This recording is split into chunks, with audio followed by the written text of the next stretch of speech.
Hey guys, again, this is Pirish with Great Southern Gunworks, and today we're going to be installing a muzzle brake on a little handy rifle. The brake has already been manufactured. It is a 360-degree ported brake, 1 inch in diameter. It will actually add 2 inches to the overall length of the barrel, which will make the 16.5-inch barrel be 18.5 inches after the brake is threaded on. These brakes work extremely well. They will reduce about 75 to 80% of the felt recoil and about 70% of the muzzle jump. So very, very handy on rifles that kick really hard, or for younger people or women. I do probably 7 or 8 brakes a month. Very popular and very handy little piece to add. So let's go get started and get this brake installed on this rifle for the customer. Alright, so what we're doing now is cutting the barrel down to the correct diameter, which in this case is 625 for a 5/8 24 muzzle brake. The original diameter on the barrel at cutoff at 16 inches was right about 950. So we've got a pretty good bit of metal to cut off, and that's what we are doing at this point of the muzzle brake installation.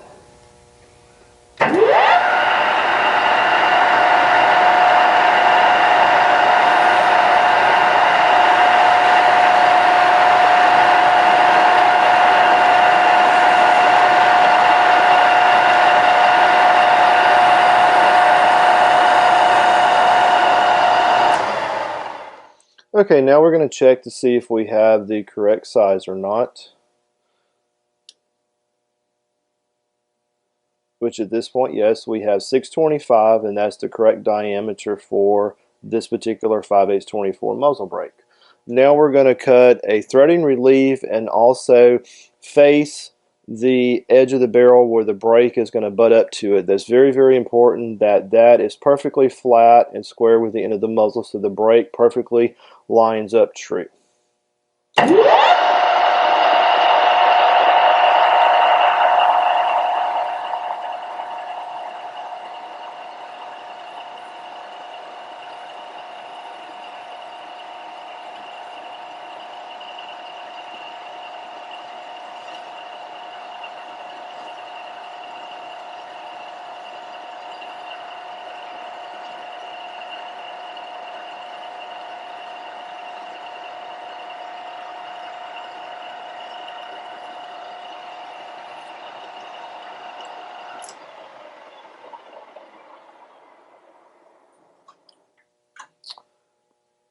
Like I said, this is a relief where the threads actually end at this point and gives the muzzle brake a little bit of freedom here to where it can perfectly true itself when it butts up to the shoulder here on the barrel itself. It also gives you a point to where when you're threading it, the thread cutter can actually stop and free spin in this point. You'll see in the next little section where we're actually going to be cutting the threads. Alright. Now that we have the correct diameter and the relief and the barrel face, now we're going to actually start and cut the threads on the end of the barrel at this point, which is a 24 threads per inch.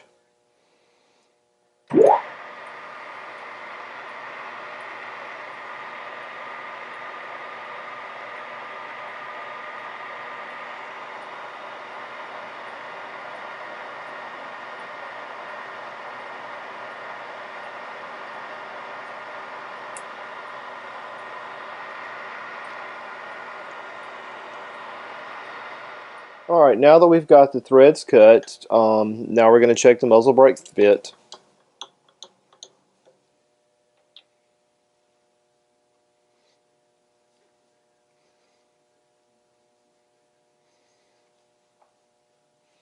Muzzle brake screws all the way on, fits up very nicely, completely flat and flush with the barrel where it connects there.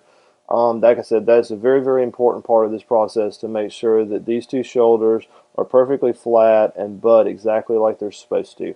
Another very important thing on muzzle brake installations is that the threads are a class 1 fit, and what that means is with the device just screwed on there, not butted up to any shoulders or tightened down at all, it has hardly any play at all. You really cannot move it back and forth, up or down. It is a very, very tight threaded fit. You really can only accomplish this by hand fitting the threads and the piece together. At this point, we're just going to gently polish the threads with some sandpaper just to take care of any of the little loose pieces of metal and to round over the edges.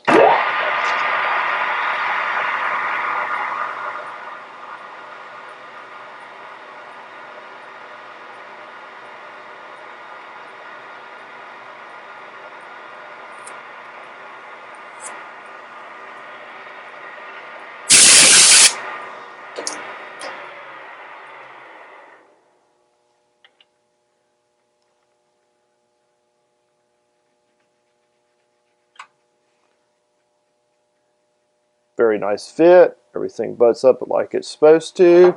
We're going to actually spin the brake and see how true it is to the barrel. As you can see, the brake is running perfectly true with the barrel. Everything looks good. Like I said, as you can see, everything looks great with the brake. It's running true with the barrel. The next thing we have to do is finish cutting out the bore diameter for the particular caliber that this barrel is, which is a 308. Alright, so now at this point we're actually going to cut the end of the bore diameter out for the 30 caliber on this brake.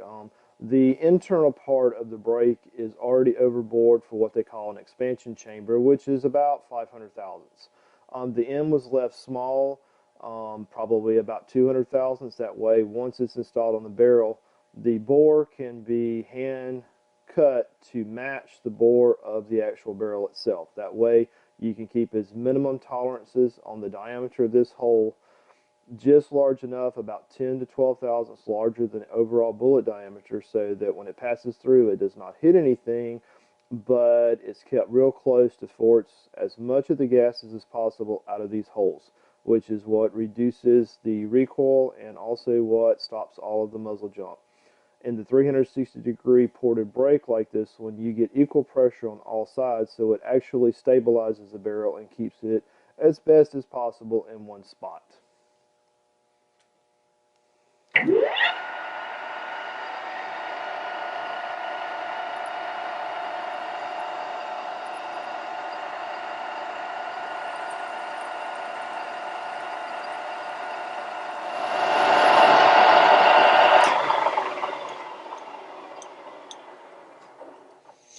Alright, now that we've got the hole cut out to the correct size, we're going to actually take a bullet, and I like just using an old bullet to check this to make sure that the diameter is correct, basically by just inserting it into the bore and feeling what the play is. And everything looks great on this. It goes in with no problems, plenty of room not to touch any of the side walls, and that is very important on this, because if the bullet touches it, then it's going to go all kind of different directions. Alright, so now that we've got the threads and all cut and the muzzle brake is complete, anytime I do a muzzle brake, I always redo the crown on the end of the barrel. Crown is probably one of the most important things in the barrel setup. It's the last thing the bullet touches before it leaves the barrel, so that if it's rounded over, has any burrs or splits, or is not razor sharp, it can cut lines in the bullet, or it can drag the bullet to one side and actually throw it off. So anytime I do a muzzle brake, I'll always do a crown. The recessed target crown is one of the best crowns as far as tactical competition style shooting. It has a front face that's perfectly flat. Then the actual crown is recessed into the barrel probably about 70 or 80 thousandths. That way it's protected from anything. If it's touched on the front face or anything like that, you're actually not touching the face of the crown. Alright, now that we've got the crown cut and trued, we're actually going to polish the crown.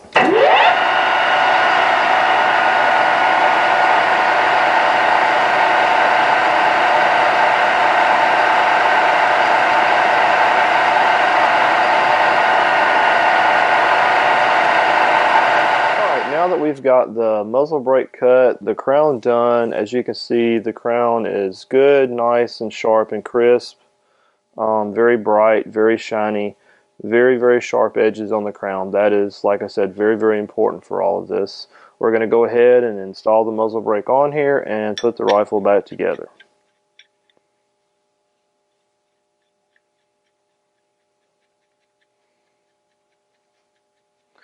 This particular customer wanted to leave the muzzle brake stainless, polished stainless. All the brakes that I do are made out of 416 stainless. I don't do any chromoly brakes at all. If you want it black, polished stainless, or satin stainless, we can do that with any of the brakes. There's no additional charge for whatever kind of finish you want. A muzzle brake installation like this is $185. That does include the crown, the recessed target crown. The recessed target crown by itself, if you were doing it on your average bolt action or takedown rifle like this, you're looking at $65. So that's a $65 value that you get for free when you're doing the muzzle brake installation.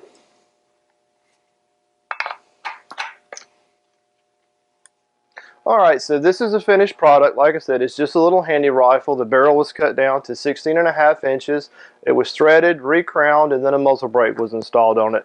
Great little short, compact rifle. If y'all have any questions at all about this project or anything else, feel free to give me an email at parish@extremerifles.com. Don't forget to like us on Facebook at Great Southern Gunworks, and don't forget to visit our website, extremerifles.com. Y'all have a great day.